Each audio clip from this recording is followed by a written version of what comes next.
tout ce qui est révélé dans la parole de Dieu a un sens pour nous. Bonjour à chacun de vous. Comment ça se passe? Ça va bien? Si ça ne va pas, tu es à la bonne place.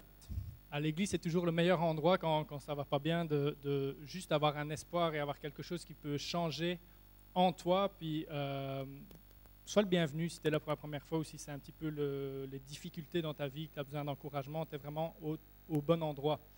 Puis, je sais qu'on a déjà prié plusieurs fois, mais j'avais vraiment une prière spécifique sur mon cœur par rapport à ce message. Je pense que c'est un message qui peut vraiment impacter nos vies. Et j'aimerais reprier. On prie jamais assez, donc on va remettre une couche. Et on va s'attendre vraiment à ce que Dieu puisse faire son œuvre dans nos vies. Seigneur, merci parce que tu es le Dieu qui parle encore aujourd'hui.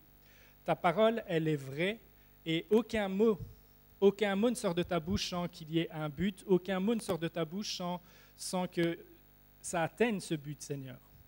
Aucune de tes paroles revient à toi sans produire son effet, Seigneur, et je te prie que tu puisses vraiment venir parler à nos cœurs, parler à nos vies, Seigneur, opérer le miracle nécessaire en nous. Ce miracle que tu as prévu, Seigneur, de faire et d'accomplir. Merci. Merci d'avance. Merci de m'aider. Et merci de disposer les cœurs. Au nom de Jésus. Amen. J'ai lu un article dernièrement qui s'intitulait « Bienvenue à l'âge de la communication ». Et il y a des experts qui étudient ce genre de choses, la communication, etc. Ils vont faire des recherches, ils font des statistiques. Et ces experts-là sont venus à la conclusion, c'est qu'on est bombardé par plus ou moins 35 000 messages par jour. Quand ils parlent de messages, ce n'est pas forcément des SMS, un appel téléphonique, un email, tout ça fait partie, mais ça peut être aussi des publicités, des images, etc. Par exemple, c'était il y a quelques semaines le Black Friday. Qui a été au Black Friday? Ok, 2 personnes. Okay. Genre, c'est les soldes avant les soldes. Et le message qui est transmis par ça, c'est « achète moins cher ». Pour tous ceux qui sont parents, là, c'est la période de Saint-Nicolas. Okay? Là encore, il y a des publicités qui sont bombardées, c'est « venez acheter des bonbons, venez acheter des cadeaux, etc. » moins cher, entre guillemets. Sur 2 semaines de temps, ça fait déjà 2 fois que tu vas au magasin pour acheter des trucs. Les gilets jaunes, par exemple. Gilets jaunes aussi transmettent un message. Ils veulent, par exemple, entre autres, une réduction des frais de l'essence, etc. Okay, on est bombardé de messages. Même quand tu rentres chez toi après une journée de travail difficile et que tu as ton chien qui te regarde avec la gamelle dans sa gueule, tu comprends qu'il t'envoie un message aussi très clair, c'est que je suis content que tu sois là parce que tu vas remplir ma gamelle. Souvent, c'est plus le chat qui fait ça, parce que le chat pense vraiment nourriture. Peu importe qui lui donne à manger, c'est son maître. Et avec l'arrivée de tout ce qui est réseaux sociaux, vraiment, il y a une explosion. On est constamment bombardé de messages, d'images, etc., sans cesse. Il y a différents messages, différentes personnes, différentes formes de messages, mais aussi différents impacts. Et il y a des citations, par exemple, qui viennent sur Internet, des citations qui sont vraiment drôles.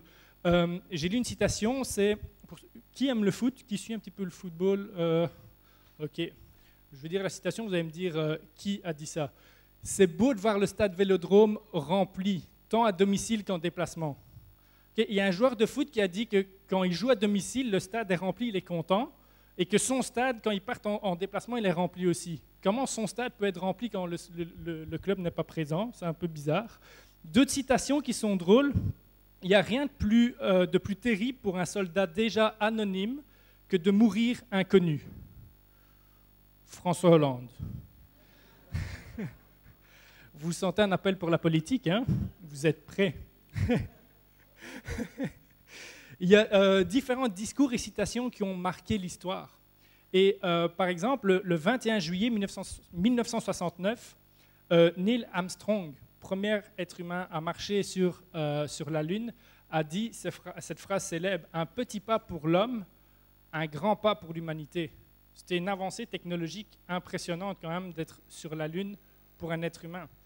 D'autres phrases et d'autres mots qui ont marqué l'histoire, c'est Martin Luther King Jr., qui était dans le combat pour les droits civiques, qui a dit cette phrase célèbre de 4 mots, c'est « J'ai fait un rêve ».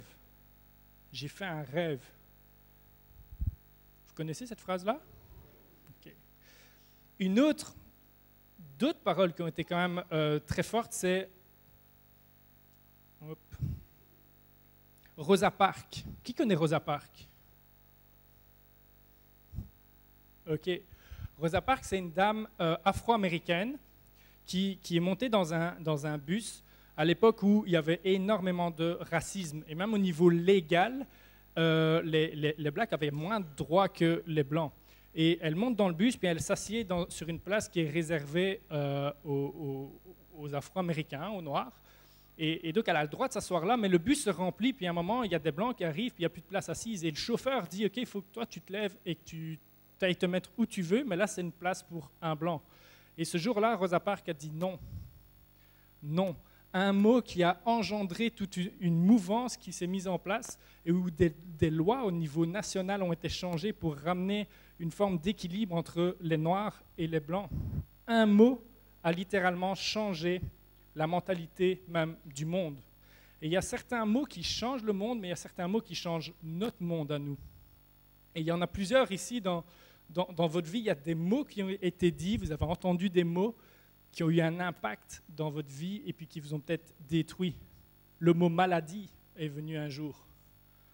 Le mot dette, le mot licenciement, le mot divorce, le mot de « je t'aime plus » ou « je t'ai jamais aimé » ou « j'ai jamais voulu de toi ».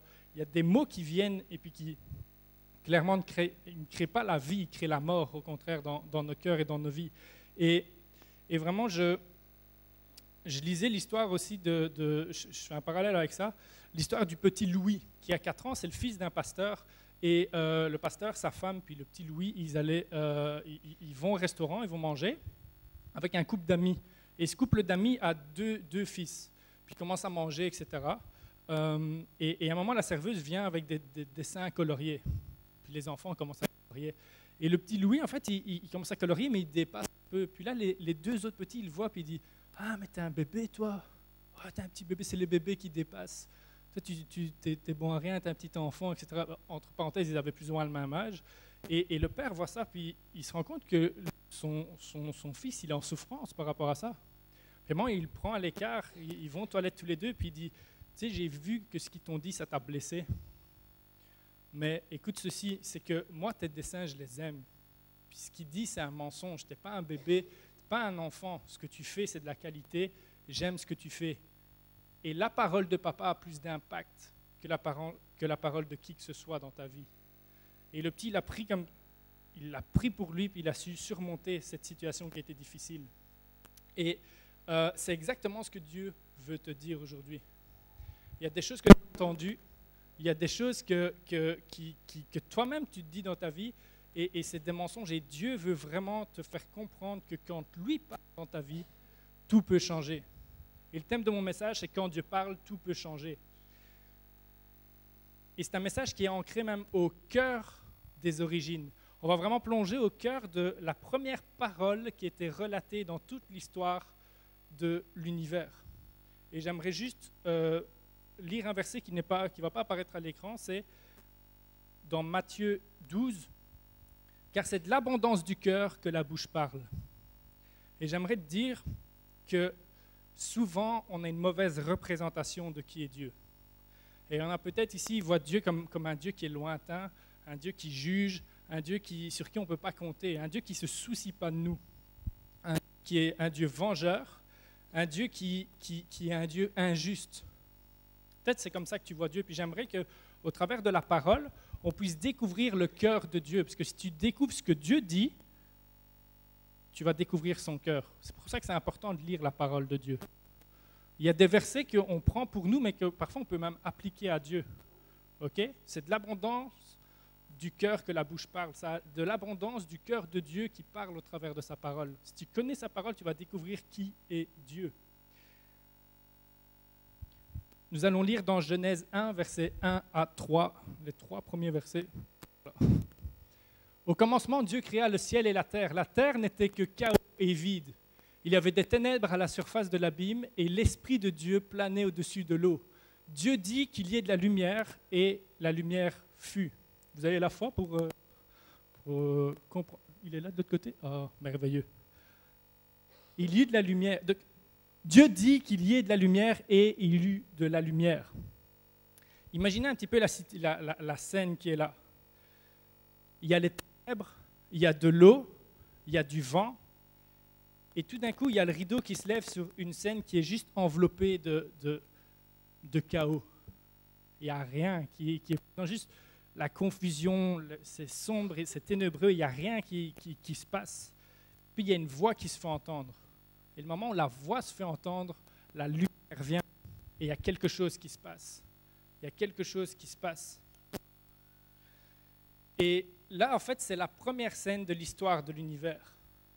Une démonstration de puissance de la part de Dieu qui vient et en une parole change absolument tout. Est-ce que je peux prendre un autre micro, peut-être?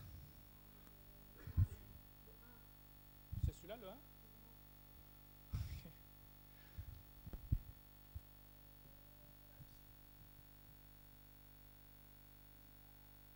Voilà.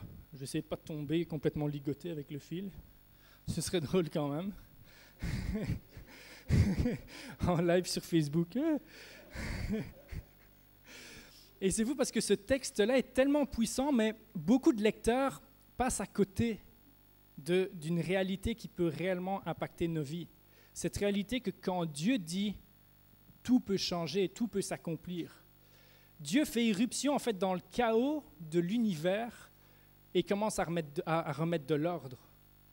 Quand Dieu parle, tout peut changer.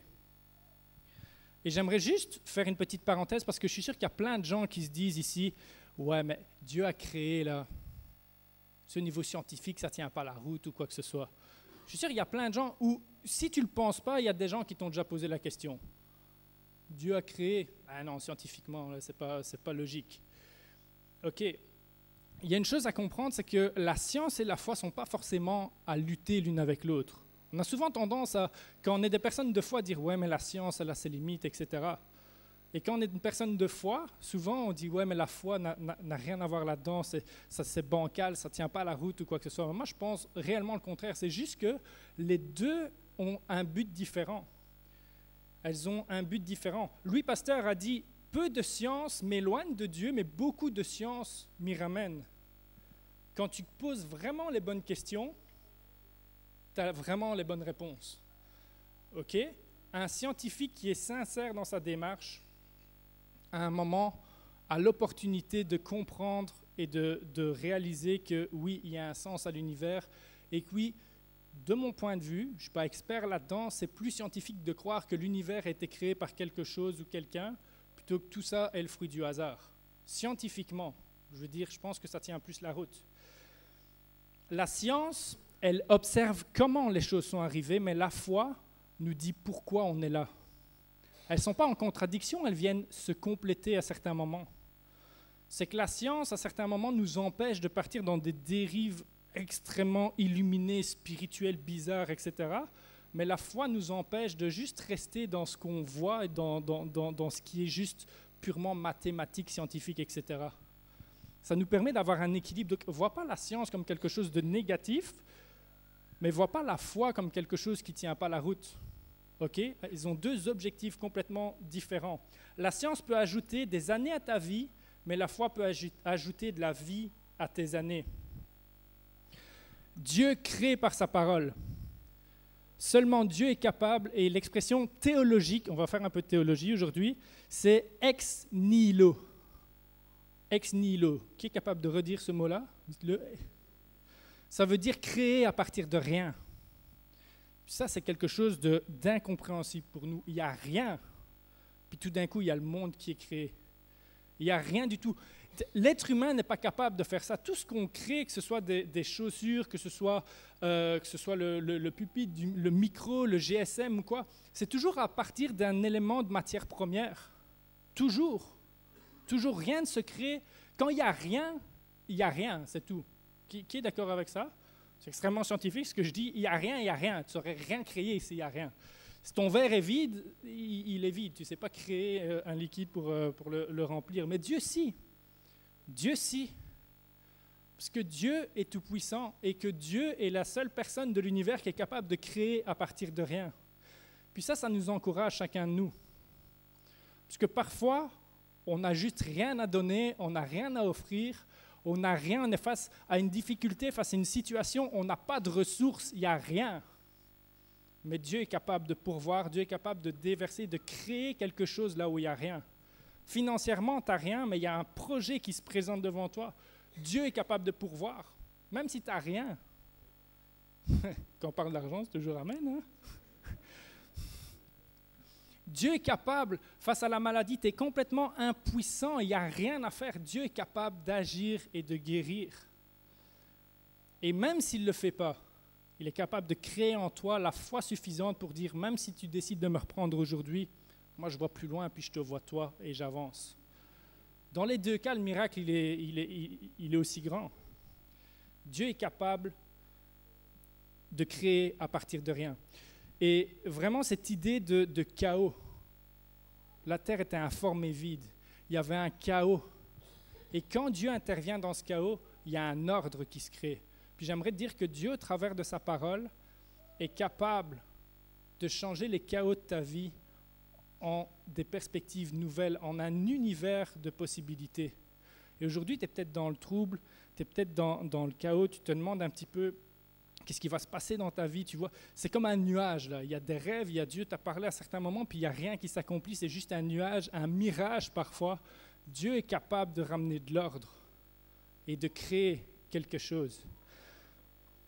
En une parole, Dieu n'a besoin de rien, il a juste besoin de lui-même et quelqu'un qui est capable de lever la main et dire « moi j'ai la foi pour ça ».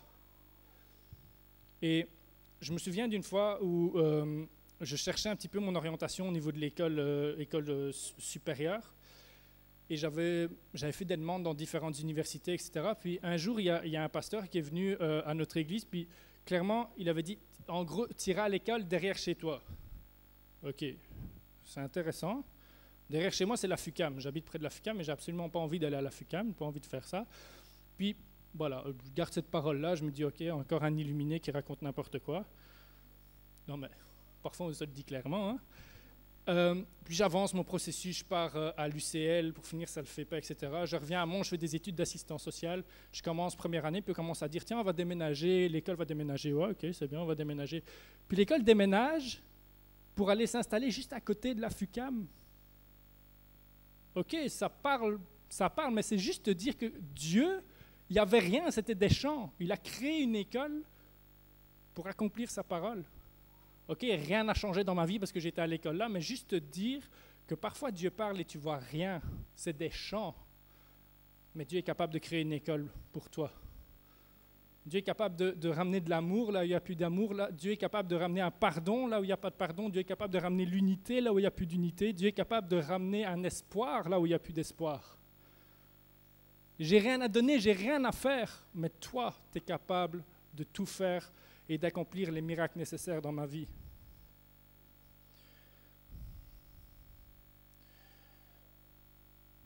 Encore un autre témoignage. Un jeune couple d'une église qui commence à marcher avec Dieu, commence à servir Dieu, puis toutes les circonstances font que dans leur vie, ils ne sont pas capables d'avoir un enfant. Et ils prient, ils disent, Seigneur, on veut un enfant, on veut vraiment te demander de nous faire la grâce d'avoir un enfant. Agis, fais quelque chose, on croit que tu es capable de créer à partir de rien, de créer la vie, etc. Puis au bout d'un certain temps de persévérance, de prière, il y a une parole qui vient, vous aurez un enfant, puis mon enfant va être là pour me servir. Puis il s'accroche à cette promesse-là, et dans les mois qui suivent, la femme commence à être enceinte, puis il y a un enfant qui naît, et cet enfant, il est là devant vous, qui est en train de vous dire que Dieu est capable d'opérer le miracle là où il n'y a rien. Et je sais que dans l'Église, ici même, il y en a qui ont vécu la même situation, puis Dieu a pourvu, a étendu sa main. La vie, il peut créer la vie là où il n'y a pas de vie.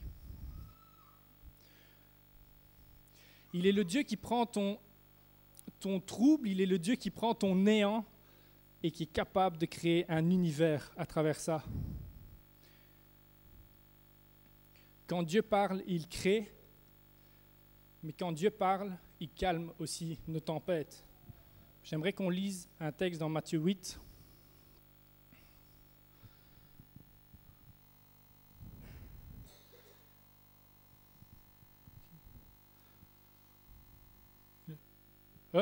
C'est dans le PowerPoint.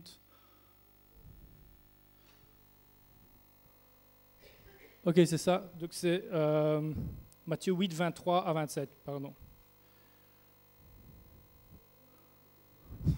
Il y en a deux, je suis bombardé de versets, mais je reçois toutes les paroles de Dieu, ça crée plein de trucs, c'est extraordinaire. Il monta dans un bateau et ses disciples le suivirent. Tout d'un coup, une grande tempête se leva sur le lac et les vagues passaient par-dessus le bateau. Pendant ce temps, Jésus dormait. Ça, c'est extraordinaire. Jésus est plein d'humour quand même. Jésus dormait. Les disciples s'approchaient de lui et le réveillaient en disant « Seigneur, sauve-nous, nous sommes perdus. » Je pense qu'il y a un verset encore qui suit. Ok. « Pourquoi avez-vous si peur, leur dit-il. Votre foi est bien petite. » Alors il se leva, parla sévèrement au vent et au lac, et il se fit un grand calme.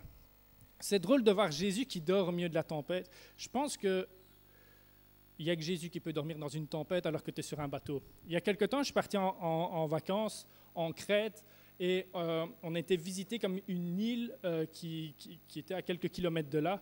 Une traversée en bateau. Qui a déjà pris le bateau? Qui a déjà pris un bateau, tu sais, genre un peu bancal, là, tu vois? OK, et qui a le mal de mer? OK, tu mets tout ça ensemble. J'étais là-dedans, alors au début, tu sais, « Ah, c'est beau, ça va être bien, tout ça. » Puis là, tu commences à te dire, « Wow, je vais vraiment pas bien, j'ai des sueurs froides, qu'est-ce qui se passe? » C'était abominable, abominable. Les gens exprimaient leur mal de mer de manière physique. D'autres glissaient dedans. Moi, j'ai dit, Jésus, viens me reprendre, j'en peux plus. Et il n'y avait pas de tempête, il n'y avait rien. À l'époque, ils étaient dans une barque, ça devait, si on dit ça ici, ça devait berloncher dans tous les sens. Ça partait dans tous les sens. Il y a l'eau qui venait, l'eau salée qui vient. Déjà, quand tu as le mal de mer et que tu as du salé qui vient, ça devait être horrible. Et Jésus, lui, il ronfle. Et parfois, dans nos vies, c'est la grosse tempête comme ça. C'est une grosse tempête qu'on traverse dans nos vies. Puis on dit, Jésus, mais tu es en train de dormir? Qu'est-ce que tu fais? On est en train de mourir, tu ne le vois pas. Seigneur, pourquoi tu dors? Moi, je suis en train de mourir ici. Puis ils vont le réveiller. Puis là, Jésus, il intervient. Et c'est fou parce que non seulement Jésus calme la tempête, mais en plus de ça, il les enseigne. Oui, il leur met une petite claque en mode hey, elle est où votre foi là? Depuis le temps qu'on est ensemble. En plus de ça, rappelez-vous, quelques versets avant, je vous ai dit quoi? On va de l'autre côté. Si Jésus a dit on va de l'autre côté, peu importe ce qui se passe, on va de l'autre côté et on arrivera de l'autre côté. Enfin, moi, je ne lis pas de texte dans la Bible. Jésus dit on va aller sur la place de Mons et en cours de route, ils ont un accident et ils sont tous morts. Non. Si Jésus dit on va sur la place de Mons, on va sur la place de Mons. C'était un exemple, on ne parle pas de Mons dans la Bible. Mais... et ça les enseigne, ça les encourage à se dire, ok, on grandit. Non seulement Dieu calme les tempêtes, mais on grandit avec Dieu. Et c'est fou parce que dans nos vies, c'est exactement ça. Les tempêtes de nos vies peuvent être une manière dont Dieu va se révéler à nous, qu'il la calme ou qu'il la calme pas. Et parfois, les plus grosses tempêtes, elles ne sont pas autour de nous, elles sont en nous. Elles sont à l'intérieur de nous. Puis on est secoué dans tous les sens, on dit, Seigneur, tu vois cette situation qui me déchire, moi j'en peux plus, tu vois ma famille, tu vois mes enfants, je prie pour eux, il n'y a rien qui se passe, ils partent loin de toi, ils font n'importe quoi, c'est la tempête en moi, émotionnellement je ne gère pas. Émotionnellement je ne gère pas. Dieu est capable par une parole de calmer les tempêtes en toi. Même les tempêtes de dépression. Les tempêtes de dépression. Moi j'ai connu un peu la dépression, j'ai fait une dépression, pas le truc extrêmement... J'étais pas au plus profond du plus profond, mais suffisamment pour comprendre ce que c'est que la dépression. Ceux qui n'ont pas vécu ça, vous ne pouvez pas comprendre. Honnêtement, moi, je pensais comprendre. Avant, je suis assistant social, je me dis, ouais, tu sais, les gens, là, je peux comprendre. Non, tu ne comprends pas. Même là, parfois, il y a des paroles du Seigneur qui viennent, c'est pas pour toi. Au fond du trou, c'est juste pas pour toi. Il y a comme quelque chose qui t'empêche d'aller saisir. Peut-être c'est ta situation, mais Dieu est capable. Même quand tu dis que ce n'est pas pour toi, il est capable d'aller percer ça, puis de créer la vie et d'amener une paix dans cette tempête-là. Dieu ne te lâche pas. Même si tu as l'impression qu'il dort, tu as l'impression que tu ne peux rien faire, lui, il est là. Il a l'air de dormir, mais il est au contrôle de tout. Parce que s'il dort, c'est qu'il est sûr et certain qu'il a absolument ta vie entre ses mains et que rien ne peut t'arriver. Sinon, il ne dormirait pas. n'hésite pas à crier à lui. Dieu est capable de changer ça. Et j'avais un prof à l'école biblique qui s'appelle Ralph Loops. Je ne sais pas s'il y en a qui connaissent. Ok, je vois une main qui se lève, c'est normal, il était à l'école biblique avec moi. C'est le gars le plus joyeux de la terre. Tu sais, le gars avec un sourire, on dirait qu'il a deux visages, tellement que le sourire, il est grand, puis il parle près de ta bouche et tout ça, il est content. Comme ça, tu sais, genre, tu as raté ton examen, c'est pas grave, tu vas pouvoir étudier une deuxième fois. Tu sais, c'est le genre de prof qui t'annonce que tu as, voilà, échec. Et c'est fou parce que dans le nous, on le connaissait comme ça, etc. Puis, à un moment, dans le cursus, on apprend quelque chose, c'est que Ralph, avant de rencontrer Jésus, d'avoir une rencontre personnelle avec Jésus, il était dépressif. Le gars au plus profond, il voulait mettre fin à ses jours. Il avait moins d'une vingtaine d'années. Il voulait mettre fin à ses jours. Puis un jour, il est arrivé dans l'église, il a entendu parler de Jésus, puis il a juste accepté. Et Dieu a fait d'une personne dépressive quelqu'un qui a besoin de deux visages tellement qu'il a un grand sourire et qui t'annonce les échecs avec joie, qui trouve la joie même dans les choses les plus élémentaires de la vie. Si Dieu l'a fait avec Ralph, il est capable de le faire avec toi. Juste, ça demande la foi de dire, Seigneur, moi, je veux croire en cette parole parce qu'elle est pour moi. Dis seulement un mot. Dis seulement un mot. Il y a un officier romain dans la Bible qui est un soldat, un militaire. Donc, on s'entend quelqu'un qui a certainement tué des gens. On imagine le soldat dans toute sa splendeur. Là, on lui donne les ordres, il y va, puis il fonce dans le tas et il fait tout ce qu'il a à faire. Et c'est vous parce que cet homme-là, il y a un de ses serviteurs qui est malade. Et il va voir Jésus, il dit, Seigneur, fais quelque chose. Puis Jésus, en gros, il dit, comment dire, l'officier dit, viens pas chez moi, je suis pas digne. En gros, je suis pas digne, même pas à pied chez moi, là, je suis pas digne de ça. Tu dis une parole. Jésus, tu n'as même pas besoin de venir chez moi, tu dis une parole, mon serviteur peut être guéri. Et Jésus dit, waouh, ça c'est la foi next level. Ça c'est la vraie foi. Il dit, tous les religieux, là, même vous les disciples, prenez exemple. Ce gars-là me connaît presque pas, mais il a tellement de foi dans ce que je suis capable de faire qu'il sait que par une parole, je peux guérir, par une parole, je peux agir.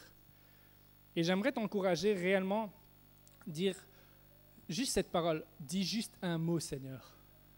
Juste un mot. Peut-être, tu n'as jamais vécu une parole du Seigneur qui vient, puis ça crée quelque chose, c'est pour toi. Fais ce pas de foi. Juste un mot dans ta vie. Un mot a suffi à créer l'univers. Un mot dans ta vie suffit à créer un univers complet. Un univers de possibilités pour Dieu. Puis j'aimerais inviter l'équipe.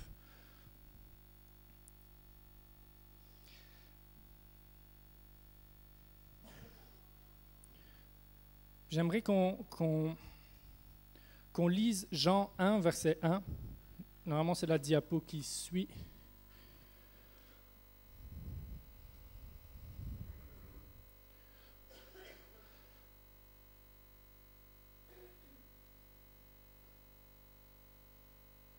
J'ai sauté des trucs, c'est pas grave, on va lire ça. Tout à coup, les spécialistes de la loi et les pharisiens traînèrent devant lui une femme qui avait été prise en flagrant délit d'adultère. Ils la firent avancer dans la foule et la placèrent bien en vue devant Jésus. « Maître, lui dirent-ils, cette femme a commis un adultère et elle était prise sur le fait. Or, dans la loi, Moïse nous a ordonné de lapider les femmes de ce genre. Et toi, c'est quoi ton jugement sur elle? Toi, c'est quoi ton jugement sur elle? » Ça, c'est mon dernier point, c'est quand Dieu parle, il crée, quand Dieu parle, il calme les tempêtes, mais quand Dieu parle, il nous donne une nouvelle chance. Et peut-être tu es là et dans ta vie, dans ta marche, il y a des pharisiens, il y a des gens religieux qui t'ont accusé. Il y a des gens religieux qui t'ont dit des choses et qui t'ont presque humilié devant tout le monde en disant, ce que tu as fait là, tu mérites d'être lapidé. Ce que tu as fait là, tu te dis chrétien, toi. Tu t'engages avec Dieu puis tu fais ça? Non, tu vas redescendre en bas de l'échelle. Et peut-être que tu as souffert de ça, ce qui fait que tu as une vision de Dieu qui est complètement déformée. La réponse de Jésus à ça, c'est le verset suivant.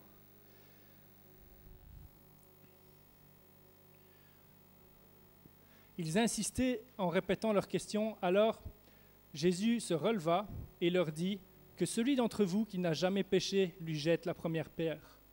Verset suivant. Finalement, Jésus reste seul avec la femme qui était restée au milieu de la cour du temple. Alors Jésus leva la tête et lui dit, « Eh bien, où sont donc passés tes accusateurs? Personne ne t'a condamné? Personne, Seigneur. » Elle lui répondit, « Personne, Seigneur. » Alors Jésus reprit, « Je ne te condamne pas non plus. Va, mais désormais ne pêche plus. » Les gens t'ont peut-être condamné.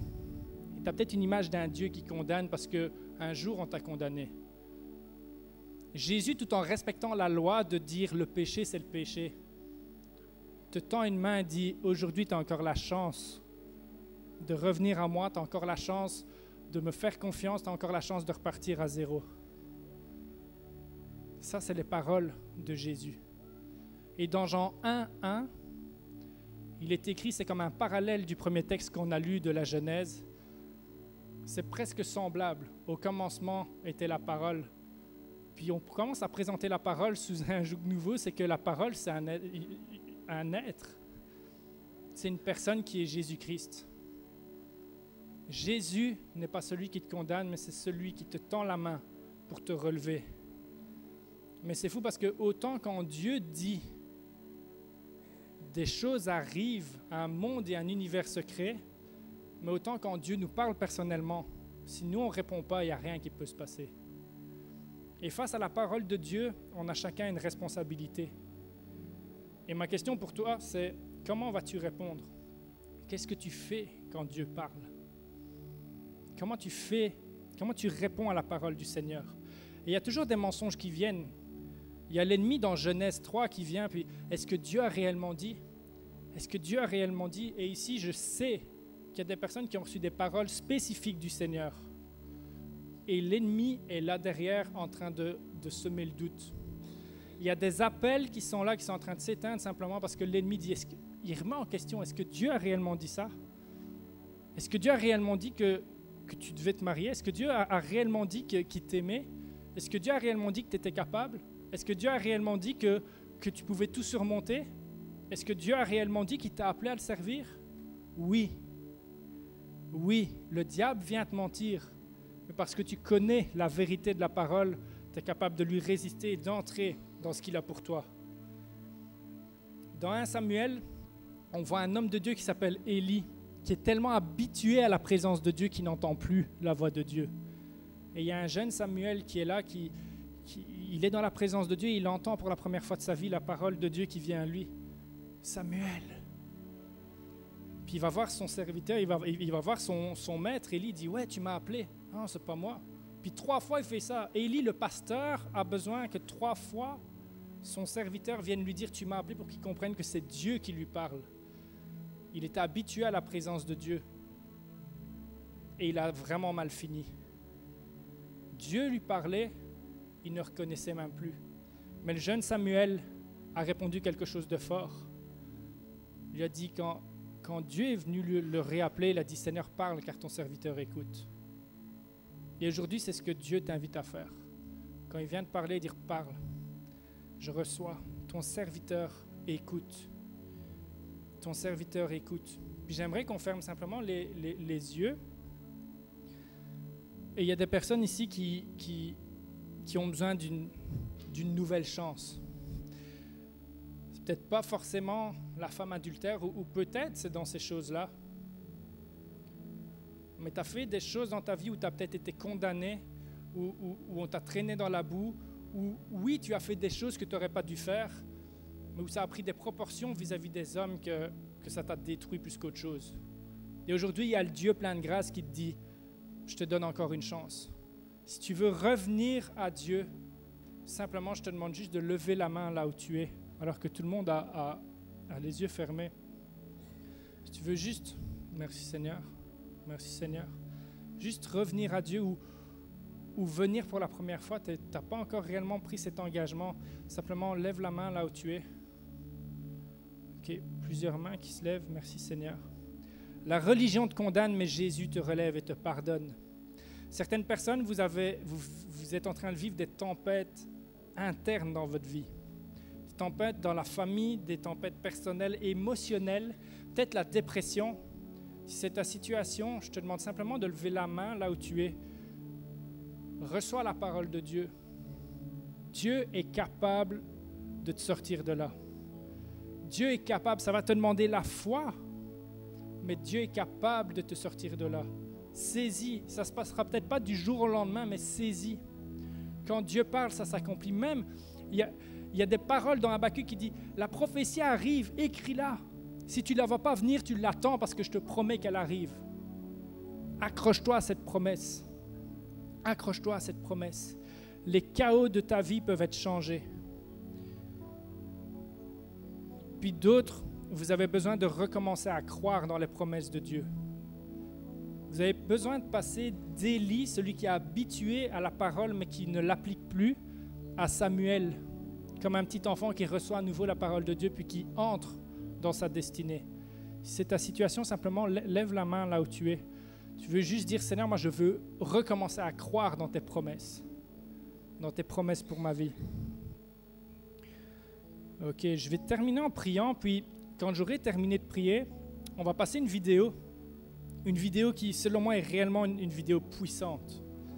Et vous allez voir que chaque strophe est une promesse de Dieu pour ta vie. Et ça aborde différents sujets, mais j'aimerais juste te demander que tu sois prêt à recevoir et à laisser Dieu te parler au travers de cette vidéo. Je crois que Dieu veut parler. Empare-toi des promesses qui vont sortir de là parce que c'est biblique, ce qui va être dit, ce que vous allez voir. Réellement, faites ce pas de foi. Seigneur, je te remercie pour ta grâce, je te remercie pour ta présence, je te remercie pour ta vie, Seigneur. Et je crois au Dieu que tu fais revenir plusieurs aujourd'hui. Des gens qui ont besoin d'une nouvelle chance, des gens qui ont besoin de redécouvrir que tu n'es pas le Dieu qui condamne, mais que tu es le Dieu qui pardonne et qui relève. Je te prie d'étendre ta main, assurer que ta parole soit proclamée de manière vivante en eux. Seigneur, ceux qui sont dans des tempêtes, oh Dieu, tu vas vraiment les rechercher là où ils sont. Seigneur, tu leur permets d'avoir la foi, de crier à toi, de venir te réveiller, faire du bruit, te bousculer pour te réveiller parce qu'ils ont besoin d'une parole de toi, Seigneur. Je te prie d'étendre ta main, de parler, de relever, de donner la foi à ceux qui en ont besoin, Seigneur. Et ceux, Seigneur, qui ont reçu des paroles de ta part et qui ont mis ça de côté parce que l'ennemi est venu comme voler. Je te prie de ressusciter des rêves, je te prie de ressusciter des appels, je te prie de susciter la foi afin que des destinées puissent être débloquées et entrer dans tes promesses, Seigneur. On ne veut pas être de ceux qui vont mourir en ayant les rêves de Dieu pour eux, mais on veut être de ceux qui vont mourir en voyant les rêves de Dieu appliqués et accomplis dans leur vie, Seigneur. C'est dans le nom de Jésus que nous avons ainsi prié, Père. Tout ce qui est révélé dans la parole de Dieu a un sens pour nous.